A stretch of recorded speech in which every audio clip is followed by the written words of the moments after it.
A China está à beira do colapso econômico e há apenas um homem a culpar: o presidente Xi Jinping. Em janeiro de 2024, números oficiais de Pequim indicaram que a economia chinesa expandiu 5,2% em 2023, ultrapassando a meta de 5% fixada por Xi no começo do ano. É quase o dobro do crescimento dos Estados Unidos, que a Bloomberg diz ter atingido cerca de 2,7%. Então tudo parece bem na China, certo? Não tão rápido.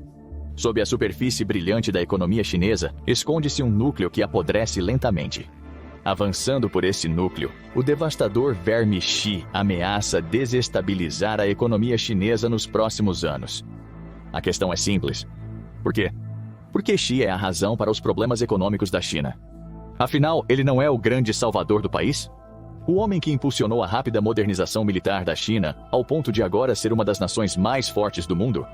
Como ele poderia estar matando a economia do país? Começa com algumas palavras.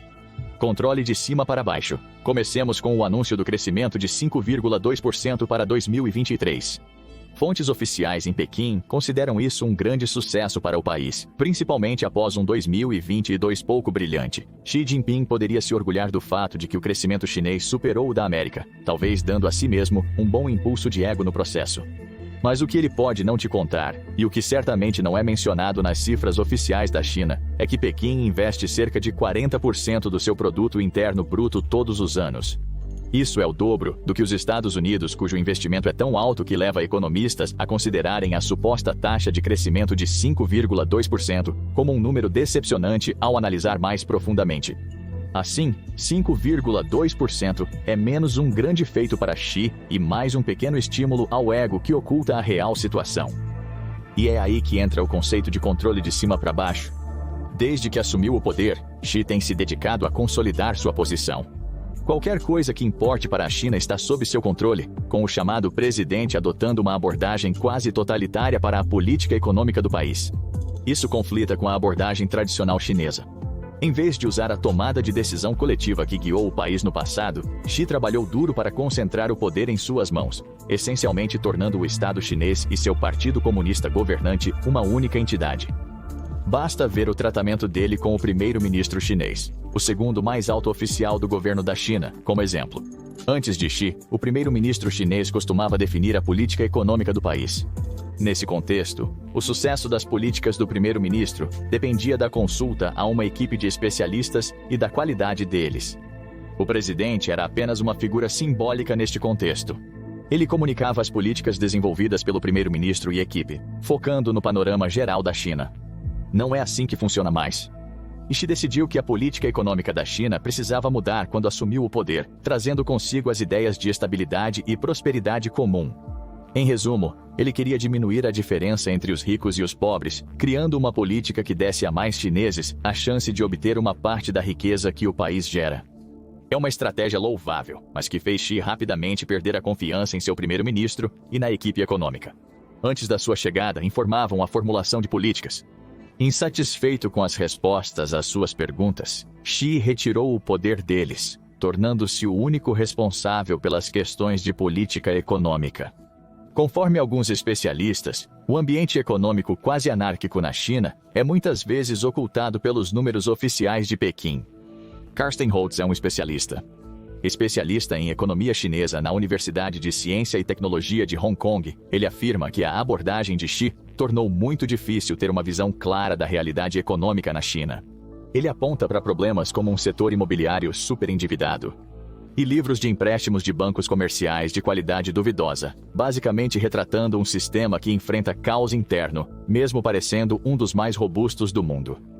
Xi está no centro de tudo isso, e um exemplo perfeito vem de sua criação da Administração Nacional de Regulação Financeira. Inicialmente, a Administração Nacional de Regulação Financeira parece ser um movimento acertado. Formada em março de 2023 para substituir a Comissão de Regulação Bancária e de Seguros da China, o novo órgão representa o que a Cable News Network chama de a maior reforma do governo em décadas. O grupo terá função similar à Comissão de Valores Mobiliários nos Estados Unidos, com responsabilidades principais de supervisão dos direitos dos investidores e consumidores no setor financeiro e controle do Banco Central. O problema? A NFRA simboliza a confusão entre Estado e Partido Comunista que citamos antes. Sua liderança revela um homem chamado Li Yunxi. Li, ex-funcionário do China Construction Bank e do Industrial and Commercial Bank of China, tornou-se vice-governador de Sichuan em 2018. Ele é um oficial do Partido Comunista, e ser um oficial significa que, apesar de toda a sua experiência, as ações de Li são finalmente governadas por Xi. O Financial Times colocou sua abordagem em perspectiva, afirmando que a formação da NFRA é realmente a última indicação de como Xi está buscando governar através de órgãos especiais do Partido Comunista Chinês, sobre os quais ele pode exercer influência mais facilmente. É mais um caso da abordagem top-down. A Comissão de Regulação Bancária e de Seguros da China certamente tem seus problemas, particularmente com corrupção, mas ainda era uma entidade estatal, em vez de uma do Partido Comunista Chinês ou uma do Partido Comunista Chinês. Com o NFRA, Xi demonstra um desejo externo de resolver problemas inerentes à Comissão de Regulação Bancária e de Seguros da China, enquanto, na verdade, cria um substituto sobre o qual ele pode exercer ainda mais controle do que já tinha. Reprimir a corrupção e a especulação é muito bom, mas isso vem ao custo de Xi fortalecer seu controle sobre o setor financeiro de Pequim. A mensagem de Xi é clara. Eu sei o que é melhor, mas a realidade é que existem muitos problemas na China que demonstram o quanto sua política econômica falhou. Consideremos o exemplo da nova lei anti-espionagem da China. Inicialmente não parece ter relação com a economia. Porém, essa lei faz Pequim questionar empresas internacionais que atuam com consultoria no setor de segurança chinês e a inteligência de negócios realizada por investidores. Pouco tempo depois dessa lei entrar em vigor, a China aplicou uma multa de 1,5 milhão contra a firma de investimento americana Mintz Group. O motivo? Citando, trabalho estatístico não aprovado. Esse trabalho reprovado seria típico de qualquer empresa de investimento. A empresa deve realizar diligência prévia antes de decidir onde investir. Xi afirmou que os investidores estrangeiros podem apenas trabalhar com as estatísticas fornecidas pela China. A necessidade de aprovação de Pequim permite que Xi oculte problemas econômicos que deixariam um investidor cauteloso. É tudo sobre controle. A multa de 1,5 milhão combinou uma penalidade administrativa por supostamente quebrar a lei com a China, alegando lucros ilegais do Grupo Minsk. Isso quase poderia ser visto como uma intimidação à empresa americana. A invasão foi basicamente um aviso aos outros grupos de investimento de que seus ganhos da China, principalmente se tentarem retirá-los do país, poderiam estar ameaçados pelas novas regras anti-espionagem de Xi. A lógica por trás das tantas políticas de Xi. Ele acredita que um dos problemas econômicos da China é a retirada de dinheiro por investidores internacionais. E ele tem um ponto. No quarto trimestre de 2023, cerca de 140 bilhões de dólares de investimento estrangeiro de longo prazo deixaram a China, representando cerca de 1% do produto interno bruto da nação. A Chatham House mostra por que isso é um problema, apontando que apenas 10 anos antes, a China havia atraído um influxo de investimento estrangeiro, equivalente a 2% do produto interno bruto. Parece que Xi quer que o dinheiro entre, mas hesita muito em deixá-lo sair. Lamentavelmente, a estratégia de aplicar leis anti-espionagem para exigir reembolso dos investidores estrangeiros será prejudicial. Os investidores agora estão abalados. Em vez de enxergarem a China como um local lucrativo, onde seriam incentivados a investir na economia, agora a veem como um lugar onde podem ser penalizados simplesmente por efetuar a diligência devida a eles. Como diz Xiang Dongshu, um pesquisador sênior sobre a economia e instituições da China no Stanford Center, é um totalitarismo comunista. O Partido Comunista Chinês parece mirar no controle de tudo, desde os órgãos reguladores chineses, até as empresas privadas e estrangeiras que investiram fortemente no país por décadas. Xu continua dizendo que o desejo de Xi pelo controle provavelmente causará uma purga em muitas dessas empresas estrangeiras. Agora, não por não agregar valor à China, mas por não permitir serem controlados ao extremo pelo Partido Comunista Chinês, Xi está prejudicando a si mesmo para despeito. Ao exercer tanto controle, ele desencoraja os investidores estrangeiros que ajudaram a transformar a China em potência econômica no século XXI. Então, a China encara um futuro sem o fluxo de dinheiro estrangeiro. Agora vamos focar mais perto de casa no mercado imobiliário de Xi. Por décadas, a economia da China dependia quase totalmente de seu mercado imobiliário. Com o constante crescimento populacional, os construtores chineses tinham um fluxo praticamente ininterrupto de clientes para suas casas, e Pequim estava bastante satisfeita em impulsionar essa indústria. O setor imobiliário gerou empregos na construção para milhões e ativos tangíveis, onde a classe média do país pode guardar sua riqueza em crescimento. Os governos locais apreciavam o robusto mercado imobiliário. Fizeram fortuna vendendo terras a desenvolvedores. Isso é tudo bem, até que o setor imobiliário estoure. Essa estratégia imobiliária fez a família média vincular cerca de 80% dos seus ativos à propriedade, tornando-as dependentes da solidez do setor. Tudo estava bem quando os preços das casas subiam. Mas quando começaram a cair, significou dor tanto para as famílias quanto para a economia da China como um todo. A queda começou em 2021. Segundo a Bloomberg, entre 2021 e 2023, os preços das casas em mais de 50% das cidades de segundo e terceiro nível da China reduziram pelo menos 15% do seu pico. Cada queda de 5% nos preços de imóveis na China equivale a uma perda de 19 trilhões de yuans, cerca de 2,7 trilhões de dólares, em riqueza imobiliária. Portanto, 15% representa a perda de pouco mais de 8 trilhões de dólares instantaneamente. Quem causou essas grandes perdas? A política imobiliária de Xi. Na verdade, Xi Jinping herdou vários problemas imobiliários chineses. O setor havia sido a muleta na qual a economia chinesa se apoiava muito antes de ele aparecer, e ele ficou feliz em deixar continuar assim por vários anos após sua ascensão à presidência em 2013.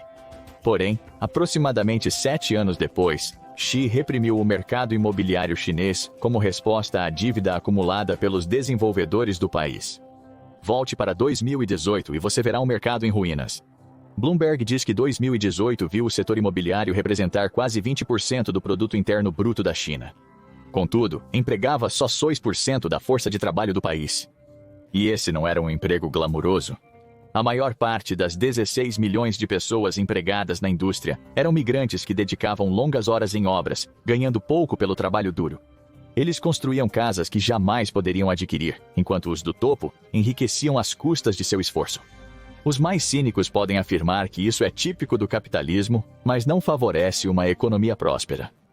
Se em uma das principais indústrias as pessoas mal ganham para sobreviver, como espera que elas impulsionem a economia do país? Em sua defesa, Xi reconheceu a corrupção desenfreada, que ele também permitiu que continuasse, e decidiu reprimir.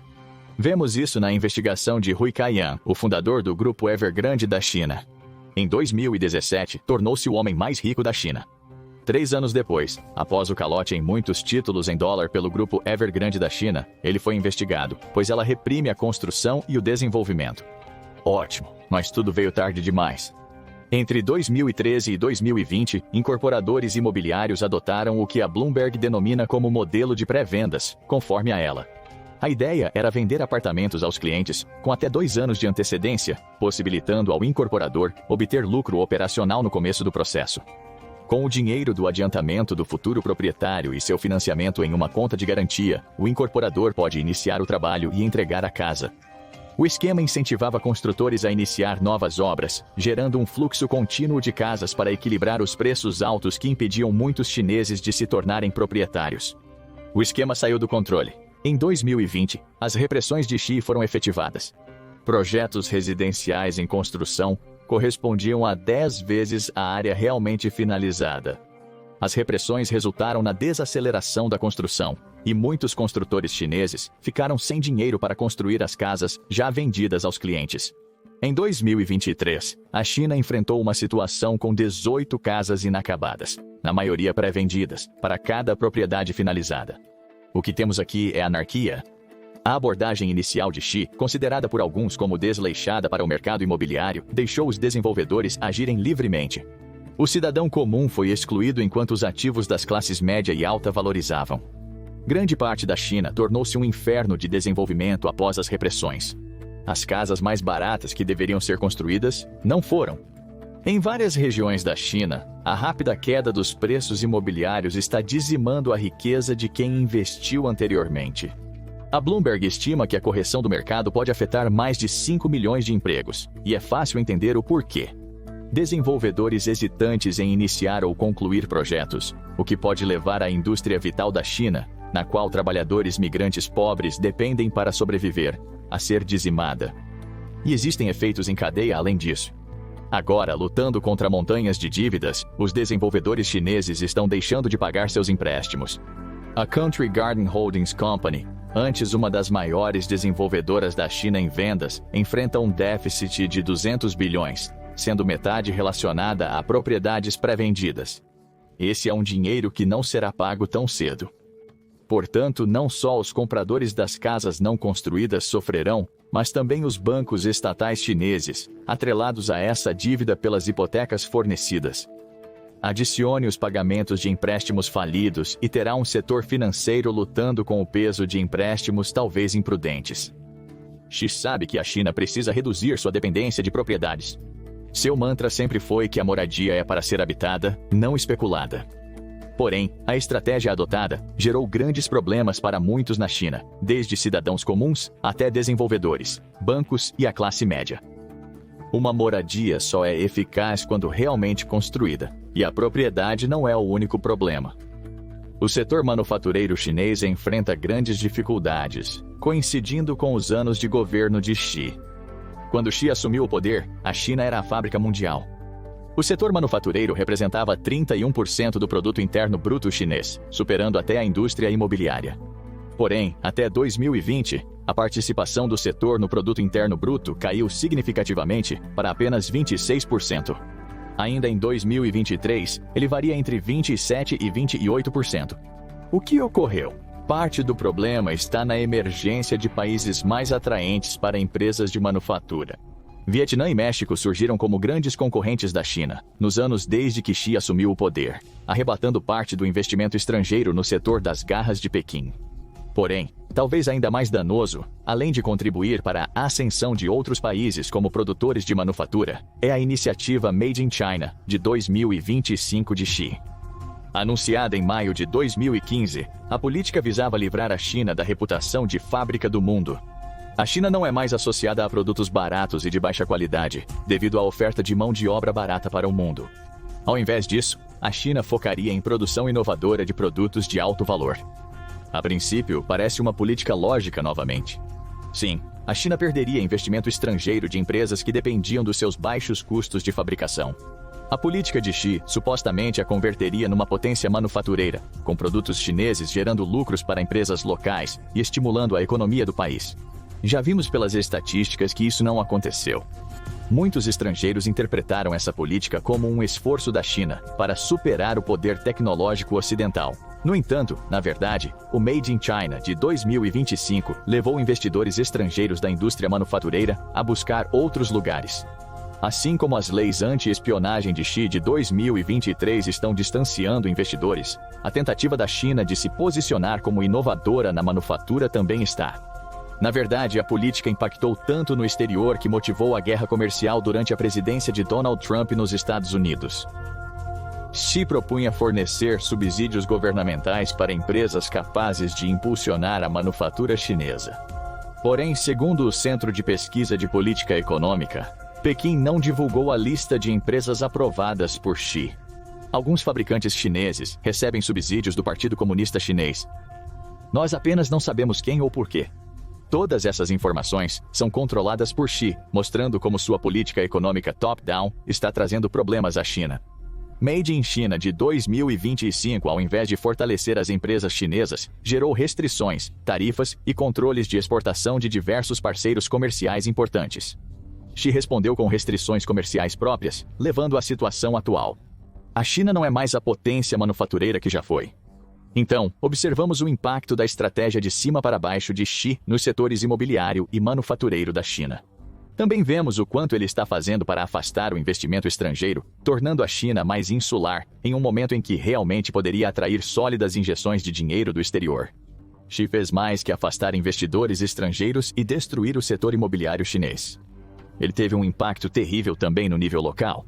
Antes das repressões de Xi ao mercado imobiliário em 2020, cerca de 1/3 da renda dos governos regionais vinha de vendas de terras. Em 2022, a quantidade se aproximou de 10%, com desenvolvedores incapazes de pagar pela terra que governos locais queriam vender.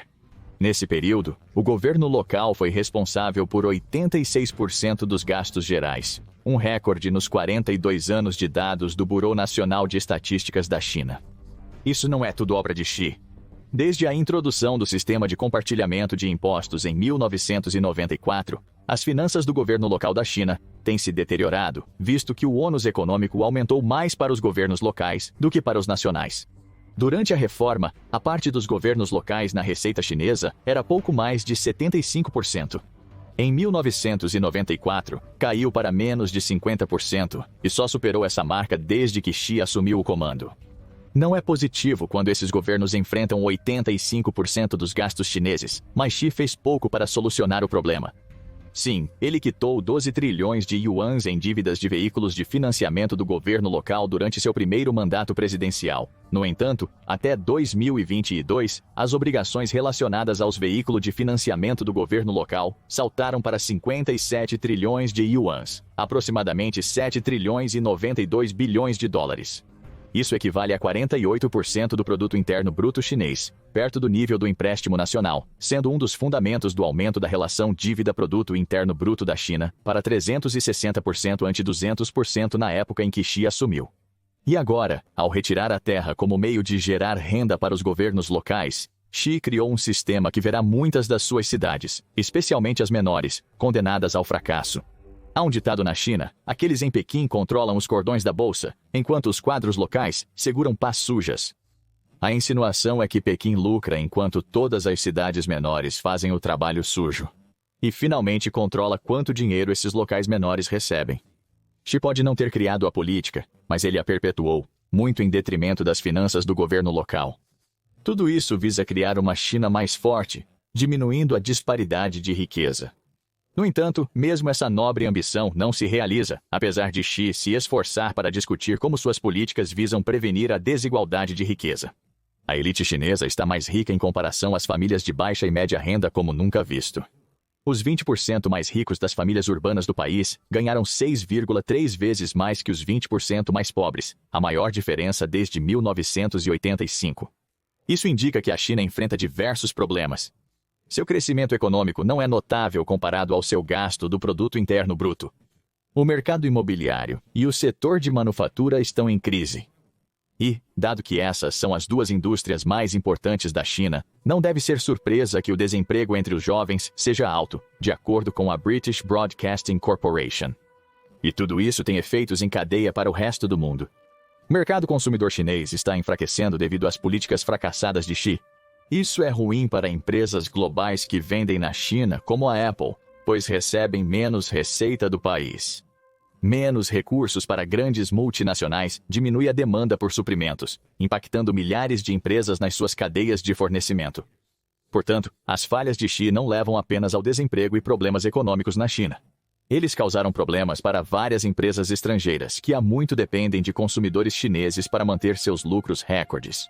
A questão agora é simples: existe uma luz no fim do túnel econômico para Xi Jinping?